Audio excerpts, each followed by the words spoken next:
السلام علیکم۔ بکھاری on line magazine میں خوش آمدید۔ مسٹر اینڈ مسز بیسٹ، مریم فیاض، قسط نمبر 11۔ صبح کی نرم گرم دھوپ کھڑکی سے چھن چھن کر کمرے میں داخل ہو رہی تھی۔ نیم تاریکی میں سنہری روشنی کا ایک جال بچھا تھا، ہلکی ہلکی خنکی، اور دھوپ کی گرمی کا امتزاج موسم کو خوشگوار بنا رہا تھا۔ کمرے میں گہری خاموشی تھی، صرف دیوار پر لگے وال کلاک کی ٹک ٹک سنائی دے رہی تھی۔ ہاتھ نے ڈریسنگ روم سے باہر قدم رکھا، سیاہ پینٹ، سفید شرٹ اور اس پر نفاست سے پہنی گئی گیلس میں وہ بے حد پرکشش لگ رہا تھا۔ گھرنے والوں میں ہلکا سا جیل لگا کر انہیں سلیقے سے سٹائل کیا گیا تھا، اور اس کی کلائی پر بندھی گھڑی اس کی وجاہت میں مزید اضافہ کر رہی تھی۔ ڈریسنگ روم سے نکلتے ہی اس کی نظریں بے اختیار بیڈ کی طرف اٹھ گئیں۔ دانائن ابھی تک مزے سے نیند کی وادیوں میں تھی، وہ بے حد سکون سے سو رہی تھی، جیسے دنیا مافیا سے بے خبر ہو۔ اس کے لمبے سلکی بال تکیے پر بکھرے ہوئے تھے، کچھ آوارہ لٹیں اس کے چہرے کو چھو رہی تھیں، پلکیں بند تھیں اور چہرے پر ایک معصومیت بھری نرمی تھی۔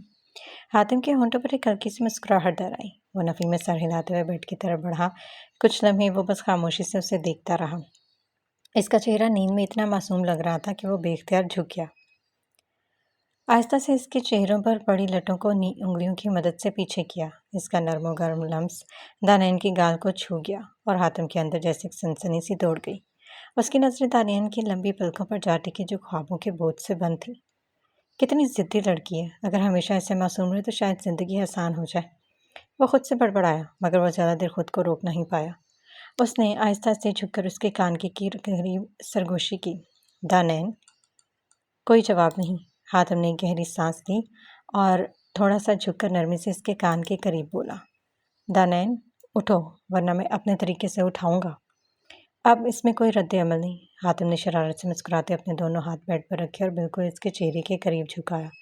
دانائن سن رہی ہو؟ وہ آہستہ مگر گہری نیند میں بول رہی۔ دانائن نے نیند میں ہی ہلکا سا منہ بنایا اور کروٹ بدل دی۔ حاتم نے سر جھٹکا اور گہری نظروں سے اس کو دیکھا۔ اب خود اٹھو گی یا میں اٹھاؤں؟ ابھی کوئی جواب نہ پا کر حاتم نے شرارت سے ایک آئیڈیا سوچا۔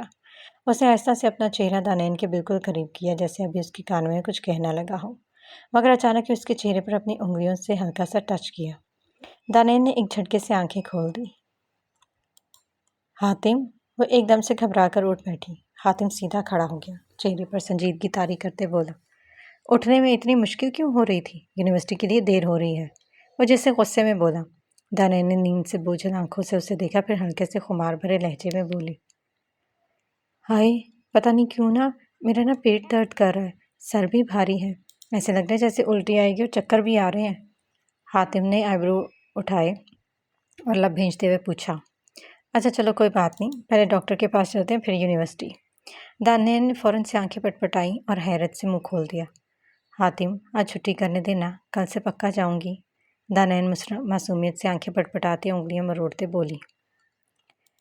حاتم نے چہرے پر شرارت بھری مسکراہٹ دبانے کی کوشش کی اور ایک قدم آگے بڑھ کر اس پر جھکتے ہوئے دھیمے مگر خطرناک لہجے میں بولا، ابھی جو کہہ رہی وہ دوبارہ کہنا۔ دانائن فوراً پیچھے ہوئی، جیسے واقعی خطرہ محسوس ہوا۔ کچھ بھی تو نہیں، میں تو بس کہہ رہی تھی کہ بس 5 منٹ۔ وہ جلدی سے بولی اور چھلانگ لگاتے ہوئے بیڈ سے نیچے اتری، پھر تیزی سے ڈریسنگ روم میں بند ہو گئی۔ حاتم نے اپنی ہنسی ضبط کرنے کی بہت کوشش کی، مگر پھر بے اختیار ہنستے ہوئے سر جھٹک دیا۔ کتنی ڈرامے باز ہے، مگر پیاری بھی ہے، وہ خود سے کہتے کھڑی کی طرف دیکھنے لگا۔ اسے یقین تھا اب یہ ضدی لڑکی یونیورسٹی جانے کے لیے پوری طرح تیار ہو جائے گی۔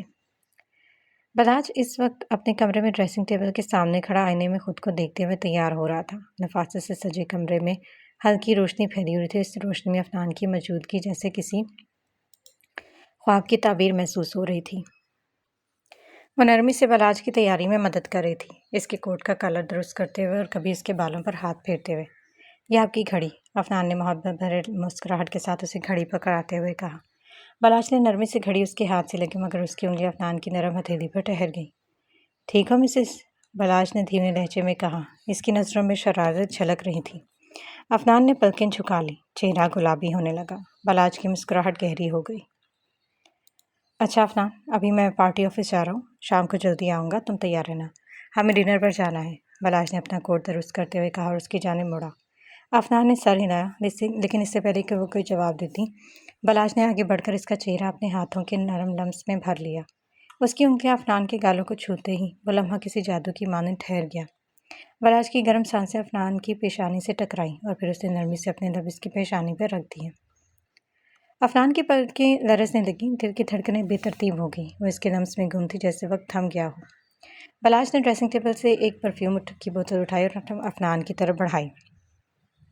یہ کام بھی تمہارے سپرد، میری خوشبو صرف تمہارے ہاتھوں سے آنی چاہیے۔ افنان نے مدھم سی ہنسی کے ساتھ پرفیوم لیا اور آہستہ سے بلاج پر چھڑک دیا۔ بلاج نے آنکھیں بند کی جیسے اس خوشبو میں افنان کی موجودگی کو محسوس کر رہا ہوں۔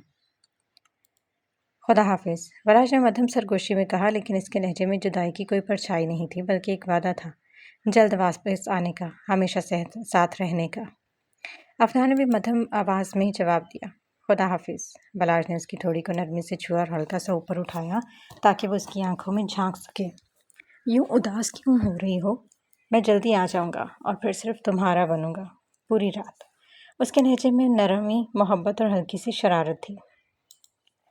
افنان نے دھیرے سے پلکیں جھکا لیں، ہلکی سی مسکراہٹ اس کے لبوں پر بکھر گئی۔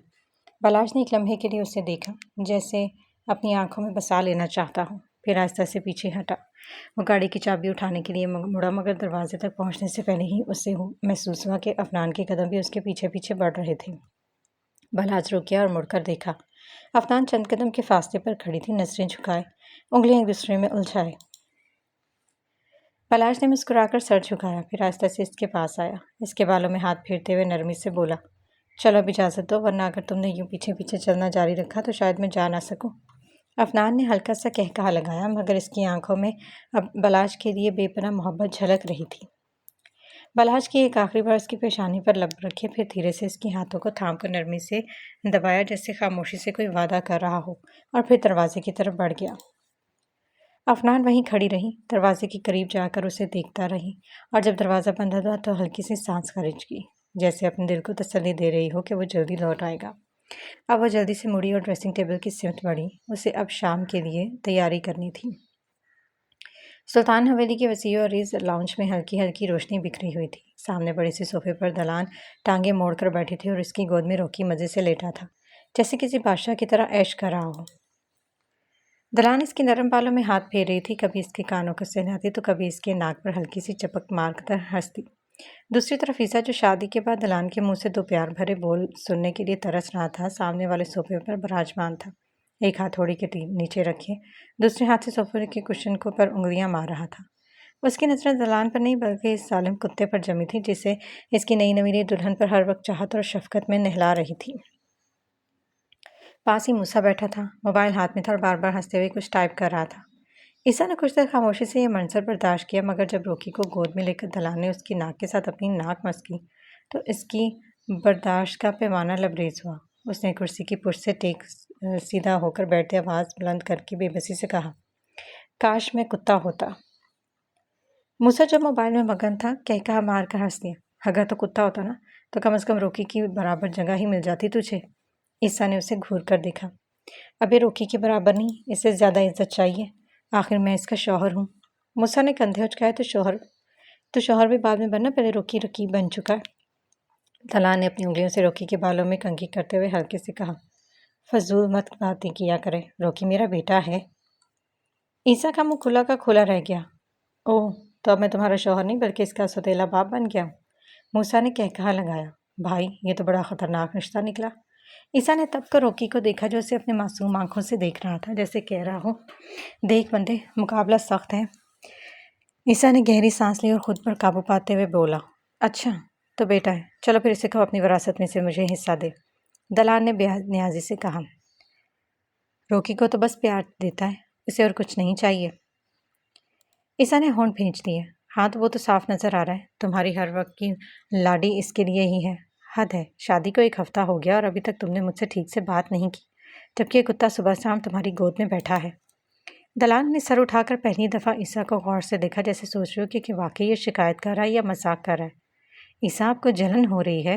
عیسیٰ نے فوراً کہا، نہیں بالکل نہیں، ایک شوہر کو جلن تھوڑی ہوتی ہے، بس ذرا حیرانی ہے کہ میرے علاوہ حویلی میں سب کی عزت ہے، نوکروں کی، باورچی کی، حتیٰ کہ کتا بھی یہاں کا لاج دڑا رہا ہے، اور ایک میں ہوں جو صبح سے بیٹھا دیکھ رہا ہوں کہ بیوی نے مجھ سے زیادہ کتے کو توجہ دی ہوئی ہے۔ موسیٰ ہنستے ہوئے کہا، تو بھائی اگر مقابلہ سخت لگ رہا ہے تو خود کو اپ گریڈ کر لو، ایک کام کر، روکی سے دوستی کر لے۔ عیسیٰ نے ماتھے پر بل ڈالے۔ میں اس دشمن جان سے دوستی کروں؟ جس دن سے آیا ہوں یہ مجھے دیکھ کر بھونک رہا ہے۔ روکی نے جیسے اس کی بات کا جواب دینے کے لیے عیسیٰ کی طرف دیکھا اور ایک بار پھر باؤ باؤ کر دیا۔ موسیٰ نے کہا مارا، بھائی یہ تو تیرے خلاف باقاعدہ جلسہ کر رہا ہے۔ عیسیٰ نے فوراً روکی کی نقل اتارتے بھونکنے کی کوشش کی۔ باؤ باؤ، اب بولو، اب کون مرد ہے اس گھر میں؟ روکی چونک کر پیچھے ہٹا اور پھر جھپٹ کر بھاگ گیا۔ دلال نے حیرت سے روکی کو دیکھا۔ عیسیٰ، تم نے میرے بیٹے کو ڈرا دیا۔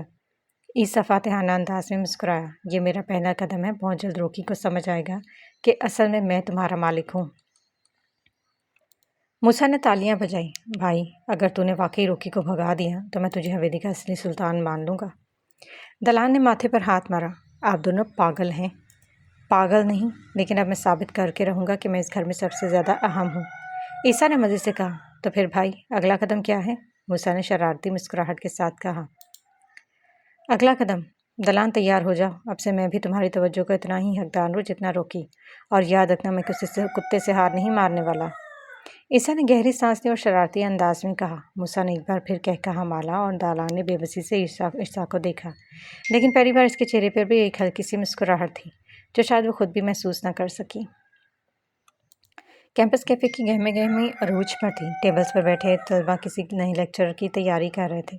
کچھ ہنسی مذاق میں مصروف تھے اور کچھ صرف چائے کی گھونٹ بھر کر دنیا کے مسائل پر بحث کر رہے تھے۔ جہان ایک کونے میں بیٹھا جوس کا اسٹرا بار بار گھما رہا تھا جیسے کسی گہری سوچ میں گم ہو۔ وہ جانتا تھا کہ آج مہین ضرور آئے گی اور وہی پرانی شرط یاد دلائے گی جسے وہ نظر انداز کرنے کی مکمل کوشش کر رہا تھا، اور پھر بالکل ایسا ہی ہوا۔ دروازے سے مہین اندر داخل ہوئی، ہمیشہ کی طرح پورا اعتماد انداز میں چلتی ہوئی سیدھا جہان کی ٹیبل تک آئی اور بغیر کسی اجازت کی کرسی کھینچ کر بیٹھ گئی۔ مسٹر جہان کیا سوچ رہے تھے؟ کہیں میرے بارے میں تو نہیں؟ اس نے شرارتی مسکراہٹ سے پوچھا۔ جہان نے چونک کر اسے دیکھا۔ پہلے دن وہ اسے منہ نہیں لگا رہی تھی اور اب پھر مصنوعی سنجیدگی سے بولا۔ ہاں، یہی سوچ رہا تھا کہ اگر تم نے اپنی شرط یاد دلائی تو میں کیا بہانہ بناؤں۔ مہین نے آنکھیں گھمائی اور میز پر کونی ٹکا کر اس کی طرف جھکی۔ بہانے بنانے کی عادت بہت خراب ہے تمہاری، اور بدقسمتی سے میں بہانوں پر یقین نہیں رکھتی۔ میں نے تمہیں ایک موقع دیا تھا کہ تم مجھ سے دوستی کر سکتے ہو، لیکن شرط کے مطابق مجھے بائک چلانے سکھانی ہوگی۔ تو جہاں نے ایک لمبا سانس لیا جیسے قسمت کے فیصلے پر مہر لگ چکی ہوں۔ ہاں یاد ہے، اور مجھے لگا تھا تم بھول جاؤ گی، لیکن یہ تمہاری یادداشت تو کسی وکیل کے سامنے کھڑے مجرم کی طرح تیز ہے۔ مہین نے کہا ہی لگایا۔ دیکھو، اس لیے کہتے ہیں کہ لڑکیوں کی کمزور مت سمجھو، ہمارے دماغ میں ہر بات ریکارڈ رہتی ہے۔ جہان نے میز پر جوس کا آخری گھونٹ بھرا، کرسی سے اٹھا اور بولا، چلو تمہارے بھیجے میں بھائی فلانے کا کیڑا ہے تو آج نکال ہی دیتے ہیں۔ مہین خوشی خوشی کھڑی ہوگی جیسے وہ اس دن کا کئی مہینوں سے انتظار کر رہی ہوں۔ دونوں کیفے سے نکل کر کیمپس کی پارکنگ کی طرف چل پڑے جہاں جہان کی بائک کھڑی تھی۔ پارکنگ میں جہان کی بلیک کلر کی ہیوی بائک کھڑی تھی۔ جیسے ہی مہین کی نظر اس پر پڑی وہ چند لمحوں کے لیے حیرت زدہ رہ گئی۔ واہ جہان، تمہاری بائک تو کسی ایک فلمی ہیرو کی بائک کی طرح لگ رہی ہے، وہ جوش سے بولی۔ جہان نے فخری انداز میں بائک کے ہینڈل پر ہاتھ پھیرتے ہوئے کہا، ہاں، اور میں خود بھی کسی ہیرو سے کم نہیں۔ مہین نے مصنوعی سنجیدگی سے سر ہلایا۔ ہیرو تو ہوں، لیکن ڈائلاگس ولن جیسے مارتے ہو۔ جہان ہنس پڑا اور بائک سٹارٹ کی۔ اس کا انجن گونجا اور پوری پارکنگ میں ایک سنسنی سی دوڑ گئی۔ مہین جوش اور خوف کے ملے جلے احساسات کے ساتھ کھڑی بائک کو دیکھ رہی تھی۔ اچھا، پہلے تم پیچھے بیٹھو، تمہیں بیلنس سمجھنا ہوگا، پھر ہم بائک کو موو کریں گے، جہان نے سنجیدگی سے کہا۔ مہین نے ہلکی سی ہچکچاہٹ کے ساتھ قدم آگے بڑھائے۔ تم گرا تو نہیں دو گے نا؟ اگر گرایا تو بھی میرا کچھ نہیں بچے گا، فکر مت کرو، پوری حفاظت سے سکھاؤں گا۔ مہین نے گہرا سانس لیا اور بائک پر بیٹھ گئی۔ جیسے اس نے اپنی جگہ سنبھالی، جہان نے سرگوشی کی۔ مجھے پکڑ لو ورنہ پہلی کلاس میں ہی زمین سے تعارف ہو جائے گا۔ مہین نے فوراً اس کی شرٹ کو مضبوطی سے پکڑ لیا۔ اگر گر گئے تو حنان بھائی تمہیں خلا میں بھیج دیں گے۔ جہان نے ہنستے ہوئے کہا، تمہارے بھائی کو اتنی تکلیف کیوں دوں؟ ویسے بھی ان سے بچ جانا مشکل ہے اب۔ یہ کہتے اس نے بائک کو دھیرے دھیرے چلانا شروع کر دیا۔ پہلے پہل مہین سختی سے اس کی شرٹ کو پکڑے بیٹھی رہی، مگر جیسے جیسے بائک آگے بڑھتی رہی وہ تھوڑی سی ریلیکس ہو گئی۔ کیسا لگ رہا ہے؟ جہان نے بیک ویو مرر سے جھانک کر پوچھا۔ یہ تو مزہ آ رہا ہے، مہین نے جوش سے کہا۔ ہاں، بس دعا کرو کسی دیوار سے نہ ٹکرائیں۔ کیا؟ مہین نے گھبرا کر اس کی شرٹ اور زور سے پکڑی۔ جہان نے زور سے کہکہا لگایا اور سپیڈ بڑھا دی۔ ہوا کے تیز جھونکوں میں دونوں کے کہکہے گونج رہے تھے اور اس دن کی پہلی بائک رائڈ ایک نئی دوستی کی بنیاد رکھ رہی تھی۔ جہان نے پارکنگ میں لا کر بائک روکی اور انجن بند کر دیا۔ ہوا ابھی دونوں کے ارد گرد سرسرا رہی تھی جیسے وہ ان کی کہکہوں کی گواہ ہو۔ ماہین نے ہیلمٹ اتارا، لمبی سانس لی اور پرجوش لہجے میں بولی، یہ بہت زبردست تھا، مجھے نہیں معلوم تھا کہ ہوا سے تیز دوڑنے کا یہ احساس اتنا شاندار ہو سکتا ہے۔ جہان نے مسکراتے ہوئے بائک کے ہینڈل پر ہاتھ مارا، دیکھا میں نے کہا تھا نا کہ بائک چلانے کا نشہ ہوتا ہے، اگر ابھی تو تمہیں صرف پیچھے بیٹھنے کا مزہ آیا، اصل مزہ تب آئے گا جب تم خود چلاؤ گی۔ ماہر نے زور سے سر ہلایا، ہاں بالکل، لیکن یہ اگلے سیشن میں، ابھی تو چل کر کچھ کھاتے ہیں، مجھے بھوک لگ رہی ہے۔ بالکل، بہادر سپاہیوں کو کھانے کی بھی ضرورت ہوتی ہے، جہان نے مسکراتے ہوئے کہا۔ دونوں کیفیٹیریا کی طرف چل دیے۔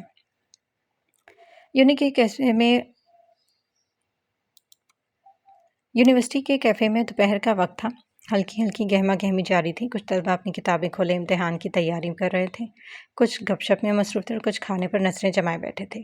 جہان اور ماہین اپنی پہلی بائک رائڈ کے بعد کیفے میں آئے تھے۔ ماہین کا چہرہ اب بھی خوشی سے جوش سے تمتما رہا تھا، وہ ہر تھوڑی دیر بعد جہان کی طرف دیکھتی اور مسکراتی جیسے کسی بچے کو پہلی بار جھولا جھولنے کا مزہ آیا ہو۔ قسم سے جہان، آج میں بہت خوش ہوں، تمہیں اندازہ نہیں کہ میرا خواب تھا کہ میں ہیوی بائک پر بیٹھوں اور ہوا سے تیز سفر کروں۔ جہان نے اس کی مسکراتی نگاہوں سے دیکھا۔ آج کھانے کا بل تمہارا ہوگا، کیونکہ مجھے سکھانے کی فیس تو دینی پڑے گی نا، ماہین بولی۔ جہان نے مصنوعی غصے سے کہا، ارے میں سکھا بھی رہا ہوں، اوپر سے کھلاؤ بھی، یہ کون سا انصاف ہے؟ ماہین نے کندھے اچکائے، زندگی میں کبھی کبھی دوسروں کی خوشی کے لیے قربانی دینی پڑتی ہے۔ جہان نے بے بسی سے سر جھٹکا، چلو آج کا بل میں دیتا ہوں، لیکن کل تمہیں چاکلیٹ شیک پلانا ہوگا۔ ماہین نے کہا لگایا، ڈن، لیکن آج چلو کچھ کھاتے، مجھے بہت بھوک لگ رہی ہے۔ دونوں کاؤنٹر کی طرف بڑھے، کھانے کا آرڈر کیا اور ایک خالی ٹیبل کی طرف چل پڑے۔ وہ بھی کرسی کھینچ رہی تھی کہ اچانک سے پیچھے سے کرخت آواز آئی، اوئے چھمک چلو، اگر بائک پر گھومنا ہے تو کسی ڈھنگ کے بندے کے ساتھ جا، ایسے بچوں کے ساتھ کیا مزہ آئے گا۔ کیفے میں ہلکی سی ہلچل مچ گئی، دونوں کی نظریں اس کی طرف اٹھی۔ ماہین کے قدم وہیں پر رک گئے، اس کا چہرہ پل بھر میں سرخ ہو گیا۔ وہ فوراً مڑی اور اس لڑکی کی طرف بڑھی جو کرسی پر بیٹھا ہنسی دبا رہا تھا۔ اچھا، کیا کہا تو نے؟ اگر یہ بچہ تو ابھی پیدا ہوا ہوگا۔ ماہین کی آواز برف کی طرح ٹھنڈی تھی، مگر اس میں چھپی چنگاری کسی بھی لمحے شعلہ بن سکتی تھی۔ لڑکے نے طنزیہ مسکراہٹ سے کہا، برا مان گئی، میں تو بس کہہ رہا تھا کہ کچھ سمجھداری سے کام لیا کرو۔ ماہین نے ایک قدم آگے بڑھ کر کہا، اپنی زبان قابو میں رکھ ورنہ ایسی گالی دوں گی کہ تیری آنکھیں ابل کر باہر آ جائیں گی، سمجھا؟ پورا کیفے خاموش ہو گیا۔ جہان جو ابھی تک صورتحال دیکھ رہا تھا محتاط ہو گیا۔ اسے تھا کہ ماہین کی زبان تیز ہے، مگر یہ لڑکا بھی کوئی کم نہیں لگ رہا تھا۔ لڑکا کرسی سے اٹھا اور طنزی انداز میں بولے، بڑی زبان چل رہی ہے تیرے گھر والوں نے یہی تربیت کی ہے؟ یہ سنتے ہی جہان کا چہرہ سخت ہو گیا۔ اس نے قدم آگے بڑھا، آنکھوں میں سرد موری بھرتے ہوئے کہا، اور تیرے ماں باپ نے تجھے یہی سکھایا ہے کہ دوسروں کی بیٹیوں پر بھونک؟ لڑکے نے کہا لگایا، تو اپنی بندی کو قابو میں نہیں رکھ سکتا اور مجھے سکھانے آیا؟ ماہین نے ایک زوردار کہا لگایا جسے یہ سن کر اسے واقعی مزہ آیا۔ پھر وہ اس لڑکے کے عین سامنے آ کر کھڑی ہو گئی، اپنی نظروں کو اس کی نظروں میں گاڑ دی اور آہستہ سے سر جھٹکا۔ گالیاں مجھے بھی دینی آتی ہیں اور تجھ سے زیادہ گندی آتی ہیں، آئندہ میرے سامنے اپنے بکواس کو قابو میں رکھنا، ورنہ ایسی زبان میں جواب دوں گی کہ کانوں سے دھواں نکلے گا، سمجھا خبیث آدمی؟ لڑکے کے چہرے پر لمحے بھر کے لیے گھبراہٹ آئی، لیکن پھر وہ سنبھل گیا اور زہریلی مسکراہٹ کے ساتھ بولا، لڑکی ہو، تمیز سے بات کرنا سیکھو۔ جہان نے آگے بڑھ کر اس کے کندھے پر زوردار تھپکی دی، اور مرد ہو، غیرت سے بات کرنا سیکھو، اگر نہیں ہو تو وہ بھی بتا دو۔ لڑکے نے غصے سے تانت پیسی، یہ زبان تمہارے گھر والوں نے سکھائی ہے تمہیں؟ اس لڑکے کو کوئی جواب نہ ملا تو بار بار گھر والوں پر آنے لگا۔ جہان کا چہرہ مزید سخت ہو گیا، ہاں، ہمارے گھر والوں نے یہی سکھایا ہے کہ کوئی ایک گالی دے تو آگے سے 4 نکالو، اگر آئندہ کے لیے اس کی طرف ناک ہٹا کر بھی دیکھا تو تیری آنکھیں نکال کر سنوکر کھیلوں گا، سمجھا؟